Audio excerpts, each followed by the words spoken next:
Hello friends, welcome to CS Theory Tamil. இந்த வீடியோவில் software development life cycle அப்படின்னா என்னன்னு சொல்லி தெரிஞ்சுக்க போகிறோம்.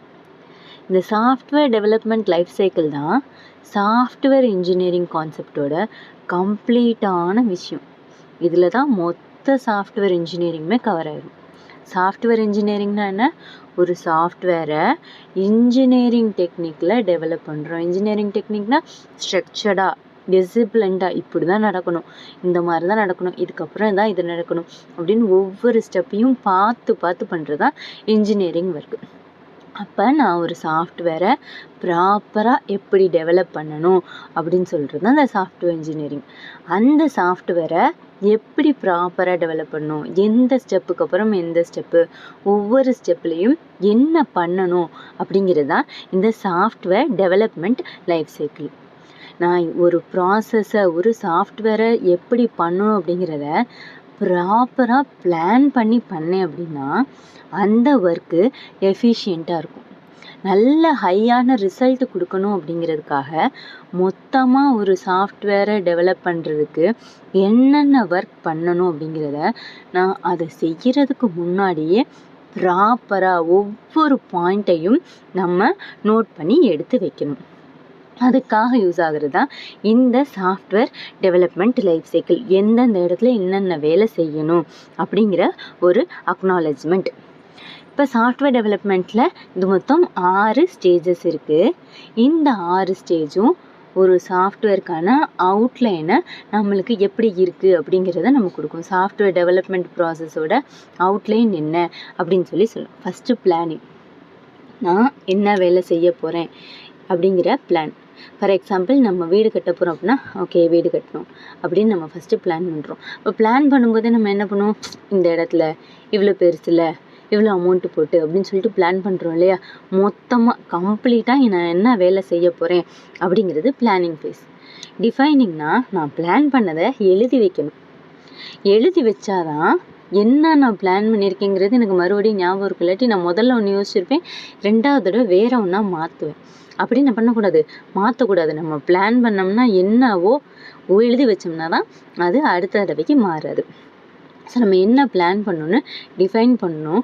டிஃபைன் பண்ணதை வச்சு டிசைன் பண்ணணும். நான் என்னோடய வீடு ஒரு ஹாலு, 2 பெட்ரூமு, ஒரு கிச்சனு, ஒரு பூஜை ரூம், டாய்லெட், பாத்ரூமு, இப்போ டெரஸு, சரௌண்டிங்ஸ்லாம் இப்படி இருக்கணும்னு நான் பிளான் பண்ணி நான் என்னோடய பிளானை டிஃபைன் பண்ணி இன்ஜினியர்கிட்ட கொடுத்துட்டேன்னா அவர் எனக்கு ஒரு டிசைன் பண்ணி கையில் கொடுப்பாரு. அந்த டிசைனை வச்சுக்கிட்டு நான் இப்போது வீடு கட்ட ஆரம்பிக்க போகிறேன். அதாவது நான் என்னுடைய சாஃப்ட்வேரோட ஃப்ரண்ட் எண்ட் இப்படி இருக்கணும், பார்க்குறதுக்கு இப்படி இருக்கணும், அதோட பேக் எண்ட், அதோட டேட்டாபேஸ் ஒர்க்கு இப்படி இருக்கணும் அப்படின்னு சொல்லி டிசைன் பண்ணி கிடச்சதுக்கப்புறம் அதுக்கான கோடிங்கை டெவலப் பண்ணுறது தான் இந்த பில்டிங் ஃபேஸ். நான் எல்லாமே பண்ணியாச்சு, சாஃப்ட்வேரை மொத்தமாக டெவலப் பண்ணியாச்சு, அதோட வேலை முடிஞ்சிடுச்சா அப்படின்னு கேட்டால் இல்லை. அது ப்ராப்பராக ஒர்க் ஆகுதான்னு டெஸ்ட் பண்ணணும். அதுதான் டெஸ்டிங் ஃபேஸ். அடுத்தது டிப்ளாய்மெண்ட். எல்லா வேலையும் முடிச்சது, அதோட முடிஞ்சிச்சா இல்லை, அதுக்கப்புறம் தான் அதை நான் அவைல் பண்ணணும், அதை ரெடி டு எக்ஸிக்யூட்டிங் அப்படிங்கிற ஸ்டேட்டுக்கு கொண்டுட்டு வரணும்.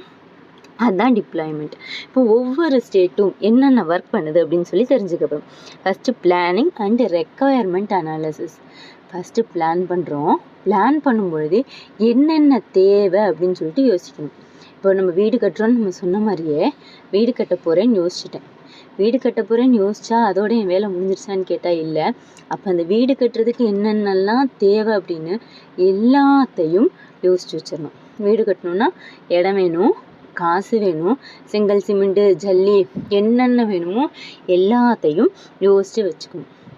அது எல்லாத்தையும் யோசித்து வச்சாதான் என்னுடைய ப்ராஜெக்ட்டுக்கு தேவையான ஒரு பேசிக்கான ஐடியா, பில்டிங் பிளாக் ரெடி ஆகும். நான் இதை தான் செய்யணும்னு ஃபஸ்ட்டு ப்ராப்பராக பிளான் பண்ணாதான், எனக்கு என்னென்ன தேவைன்னு ப்ராப்பராக பிளான் பண்ணாதான் என்னால் அடுத்தடுத்த ஸ்டேஜுக்கு போக முடியும். அடுத்தது பிளானிங்கில் ஒரு ப்ராஜெக்டை டிஃபைன் பண்ணுறோம். அதாவது என்னுடைய வீடு இப்படி இருக்கணும் அப்படின்னு சொல்லிட்டு டிஃபைன் பண்ணுறோம். அதோட ஸ்கோப்பை சொல்கிறோம். ஸ்கோப்னா அதோட லைஃப் எவ்வளோ அப்படின்னு சொல்கிறோம். அதோடைய லாபம் நஷ்டம் என்னென்ன, இது இந்த வேலையை இது செய்யணும், இது இந்த வேலையெல்லாம் செய்கிற மாதிரி இருக்குது, ஃப்யூச்சரில் இந்த வேலையெல்லாம் செய்யணும், அதுக்கு தேவையான ரிசோர்ஸ் எல்லாத்தையும் செய்கிறது தான் இந்த first phase. Second defining requirements. அதாவது நான் ஃபஸ்ட்டே சொன்ன மாதிரி தான், நம்ம என்னென்ன தேவைன்னு சொன்னோம் அந்த சொன்னதை ஃபுல்லாக என்ன பண்ணணும், ரிட்டன் ஃபார்மேட்டுக்கு மாற்றணும். இங்கே வர்றதான் எஸ்ஆர்எஸ் டாக்குமெண்ட். இது ரொம்ப ரொம்ப ரொம்ப முக்கியமான ஒன்று. Software requirement specification. இது ஒரு டாக்குமெண்ட்டு. இந்த டாக்குமெண்ட்டில் கம்ப்ளீட்டாக சாஃப்ட்வேர் டெவலப் பண்ணுறதுக்கு என்னென்ன வேணும்னு நம்ம பிளான் பண்ணமோ அதை எழுதணும். ஒன்று விடாமல் எழுதணும். எனக்கு என்னுடைய வீடோட ஹால் இப்படி இருக்கணும், அதோடைய இன்டீரியர் ஒர்க்ஸ் இப்படி இருக்கணும், அங்கே ஒரு தூண் இப்படி வைக்கணும் அப்படின்னு சொல்லிட்டு நான் என்னென்ன பிளான் பண்ணணும் அதை ஃபுல்லாக நான் ஒன்று விடாமல் எழுதி வச்சுட்டு என்னென்ன தேவை அப்படிங்கிறதையும் எழுதணும். எழுதுனதோடு முடிஞ்சிருச்சா அப்படின்னு கேட்டால் இல்லை. அதோட ஃபங்க்ஷனல் ரெக்குயர்மெண்ட்ஸ் என்ன. இப்போ நம்ம ப்ராஜெக்ட்னால் நான் வீடு கட்டுறதை யோசிக்கக்கூடாது. நம்ம ஆக்சுவலாக என்ன பண்ணணும், நான் சாஃப்ட்வேரில் கோடிங் எப்படி எழுதணும், அதுக்கு ஃபங்க்ஷனல் ரெக்குயர்மெண்ட்ஸ் என்ன, டெக்னிக்கலாக என்ன தேவை, ஃபங்க்ஷனலாக என்னென்னு தேவைன்னு பார்த்துட்டு அதெல்லாம் கரெக்டாக இருக்கா அப்படின்னு சொல்லிட்டு ரிவ்யூ பண்ணி அப்ரூவ் வாங்கணும். நம்ம வீடு எக்ஸாம்பிளே தான். நான் எனக்கு செங்கல் சிமெண்ட் இதெல்லாம் வேணும் அப்படின்னு சொல்லிட்டேன்னா அதோட முடிஞ்சிருச்சான்னு கேட்டால் இல்லை. அதுக்கான ஆளுங்கள்கிட்ட கொடுத்து ஓகேப்பா இதெல்லாம் கரெக்டாக இருக்குது, இதை தான் பண்ணணும் அப்படின்னு சொல்லி அதுக்கான முறையான ஆளுங்கள்கிட்ட கொடுத்து சரியாக இருக்குது அப்படின்னு சொல்லி எழுதி வாங்கிக்கணும். அடுத்தது டிசைனிங் ஆர்கிடெக்சர். நான் என்னுடைய நீட்ஸை ஃபுல்லாக கேட்டாச்சு, என்னென்ன தேவை, என்னென்ன பண்ண போகிறேன், இப்படி தான் இருக்கணும் அப்படின்னு சொல்லி மொத்தமாக எழுதி இந்த எஸ்ஆர்எஸ் டாக்குமெண்ட்டை கொண்டுட்டு போய் கொடுக்குறதோட யூசரோட வேலை முடிஞ்சிருச்சு. எனக்கு ஒரு ப்ராஜெக்ட் வேணும், என்னுடைய ப்ராஜெக்ட் இப்படி இருக்கணும், இந்த மாதிரி இருக்கணும், ஃப்ரண்ட் சைடு இப்படி இருக்கணும், பின்னாடி டேட்டாபேஸ் டேபிள் இப்படி இருக்கணும் அப்படின்னு சொல்லிட்டு எல்லாத்தையும் கம்ப்ளீட்டாக நான் யோசிச்சுட்டு கொண்டு போய் டெவலப்பர்கிட்ட கொடுத்துட்டேன். அந்த டெவலப்பர் என்ன பண்ணுவாங்க அப்படின்னா என்னுடைய தேவையெல்லாம் கேட்டுட்டு, அதாவது என்னுடைய எஸ்ஆர்எஸ் டாக்குமெண்ட்டை கம்ப்ளீட்டாக படிச்சுட்டு அவர் என்னுடைய பட்ஜெட்டுக்கு தகுந்தாப்புல ஒரு 10 டிசைன் வச்சுருப்பார். அந்த 10 டிசைனையும் கொண்டுட்டு வந்து என்கிட்ட காட்டுவார். இந்த எல்லா டிசைனையும் தான் டிசைன் டாக்குமெண்ட் ஸ்பெசிஃபிகேஷன், எஸ்ஆர்எஸ்லேருந்து நமக்கு கிடைக்கிறது டிடிஎஸ். அவர்கிட்ட ஒரு 10 செட் ஆஃப் டிசைன் இருக்குது அப்படின்னா அதை நம்மக்கிட்ட காட்டுவார். அதில் வச்சு நம்மளுக்கு என்ன தேவை, என்னுடைய நீட்ஸை எது சாட்டிஸ்ஃபை பண்ணுது, என்னுடைய பட்ஜெட்டுக்குள்ளே எது வருதோ அந்த டிசைனை நம்ம செலக்ட் பண்ணுறோம். லோ லெவல் டிசைன்லேருந்து ஹை லெவல் டிசைனாக இதை செலக்ட் பண்ணுறோம். அதாவது என்னுடைய ஆளுங்க, என்னுடைய ப்ராஜெக்ட்டுக்குள்ளே ஷேர் ஹோல்டர்ஸ் யார், அந்த மார்க்கெட் அனாலிசிஸ்ட் யார், அதாவது நான் 100 ரூபாய்க்கு ப்ராஜெக்ட் பிளான் பண்ணியிருக்கேன்னா என்னோடய ப்ராஜெக்ட்டு 110 ரூபா வரைக்கும் வேணால் வரலாம். 350 ரூபா 400 ரூபாய்க்குன்னு போனால் அது வந்து ஒத்துக்க முடியாது இல்லையா. அப்போது என்னுடைய ப்ராஜெக்ட்டு, என்னுடைய பண தேவையை நான் எவ்வளோக்குன்னு பிளான் பண்ணியிருக்கணும் அதுக்குள்ளே இருக்கணும், என்னுடைய நீட்ஸ் எல்லாம் சாட்டிஸ்ஃபை பண்ணணும். அப்போ எம்ப்ளாயி சேலரி ஷீட் ரெடி பண்ணுறேன் அப்படின்னா, அதுக்கான ஒரு ப்ராஜெக்ட் ரெடி பண்ணுறேன் அப்படின்னா அதுக்கு எம்ப்ளாயியோட சேலரியில் என்னென்ன டிடக்ஷன் இருக்குது, என்னென்ன நான் வந்து போட்டு கிரெடிட் பண்ணுறேன் அப்படிங்கிற எல்லா டீட்டெயிலுமே ஒரு விஷயம் விடாமல் அதில் ஆட் ஆகிருக்கணும். ஒருவேளை நான் ஃப்யூச்சரில் ஏதாவது ஒன்று ஆட் பண்ண போகிறேன்னாலும் அதில் எந்த பிரச்சனையும் வந்துடக்கூடாது. இப்போ என்னோட சேர்ந்துருக்க கம்பெனிக்காரன், என்னோட இருக்க ஷேர் ஹோல்டர்ஸும் ஓகே அது கரெக்டாக பண்ணியிருக்காங்க அப்படின்னு சொல்லிட்டு அவங்க அப்ரூவ் பண்ணணும். இது டிசைனிங் ஃபேஸ். அடுத்து டெவலப்பிங் த ப்ராடக்ட். ஓகே, என்ன வந்து கம்ப்ளீட்டாக ஓகேங்க, நீங்கள் பண்ணியிருக்க டிசைன் எனக்கு, நீங்கள் கொடுத்துருக்க டிசைனில் இந்த டிசைன் எனக்கு ரொம்ப பிடிச்சிருக்கு, அதுக்கு தகுந்தாப்புல நீங்கள் கோட் எழுதிருங்கன்னு சொல்லிடுவேன். அப்போ நம்ம சாஃப்ட்வேரில் மொத்தம் 3 ஃபேஸ் இருக்குது. ஃப்ரண்ட் எண்டு, கோடிங்கு, பின்னாடி பேக் எண்டு. ஃப்ரண்ட் எண்டுனா வியூ எப்படி இருக்கணும், அதில் தான் நம்ம விபி ஏஎஸ்பி இதெல்லாம் வரும். நம்மளுடைய டிசைன் எப்படி இருக்கணும், பின்னாடி கோடிங் ஜாவாவா ஷார்ப்பா ஷார்ப்பா என்ன பிளாட்ஃபார்மில் நம்ம டெவலப் பண்ண போகிறோங்கிற கோடு. அடுத்தது பேக் எண்டு தான் டேட்டா பேஸ். அதாவது என்னுடைய டேபிள் எப்படி இருக்கணும், என்னென்ன டேட்டா பேஸ் எப்படி இருக்கணும், அந்த டேபிளில் என்னென்ன ஐட்டம்ஸ் இருக்கணும் அப்படிங்கிறதெல்லாம் டேட்டா பேஸ். அப்போ அது எல்லா டீட்டெயிலும் நான் டிசைனிங்கில் என்னென்ன வச்சுருக்கணும் அது எல்லாத்தையும் சாட்டிஸ்ஃபை பண்ணுற மாதிரி ஒரு கோடிங்கை டெவலப் பண்ணுறோம். அதுதான் டெவலப்பிங் த ப்ராடக்ட். இந்த ப்ராடக்ட்டுக்கு என்னென்ன ரூல்ஸை நம்ம கொடுக்குறோமோ அது எல்லாத்துக்கும் தகுந்தாப்புல அந்த கோடிங்கை நம்ம வந்து டிசைன் பண்ணியிருக்கணும். அந்த கோடிங் ஸ்டாண்டர்டாக இருக்கணும், ஸ்கேலபிள் கோடாக இருக்கணும். ஒருவேளை என்னோடய ப்ராடக்டில் நான் சேஞ்ச் சேஞ்சஸ் பண்ணுறேன் அப்படின்னா அது என்னுடைய ப்ராஜெக்டோட எஃபிஷியன்ஸை கோடிங்கோட எஃபிஷியன்சியை ரிசல்ட்டில் எந்த ஒரு பிரச்சனையும் கொடுத்துடக்கூடாது.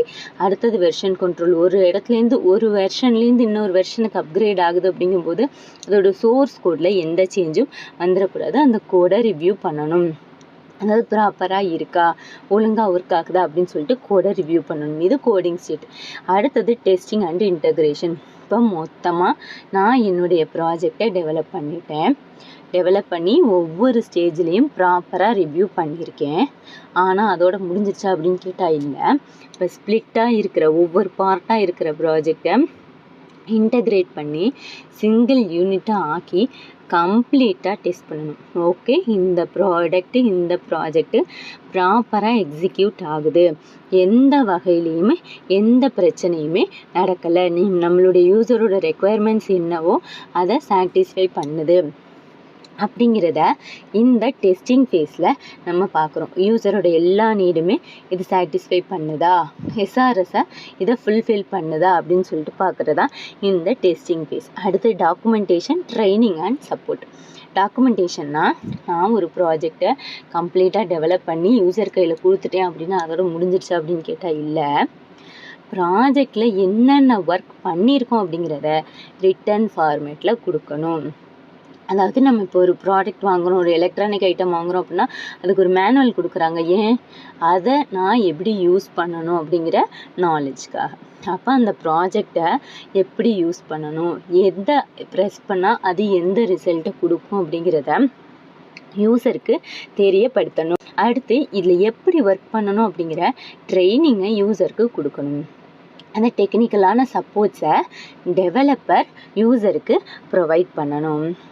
அடுத்தது இதில் என்ன நடக்கும் அப்படின்னா டெஸ்டிங்கில் மேனுவல் டெஸ்டிங்லேருந்து ஆட்டோமேட்டட் டெஸ்டிங். மேனுவல் டெஸ்டிங்னா யூசர் ஸ்டெப் பை ஸ்டெப்பாக, அதாவது ஒவ்வொரு ஸ்டெப்பையும் மேனுவலாக பண்ணி பார்க்குறது. ஆட்டோமேட்டட்னா அதுவே ஆட்டோமேட்டிக்காக டெஸ்ட் பண்ணி பார்க்குறது. அண்ட் லாஸ்ட் ஸ்டேட் தான் deployment and maintenance of the product. அது டிப்ளாய்மெண்ட்னா இந்த ப்ராடக்டை ரெடி டு எக்ஸிக்யூட், இந்த ப்ராடக்ட்டு ரன் ஆக ரெடி ஆகுது அப்படின்னும்.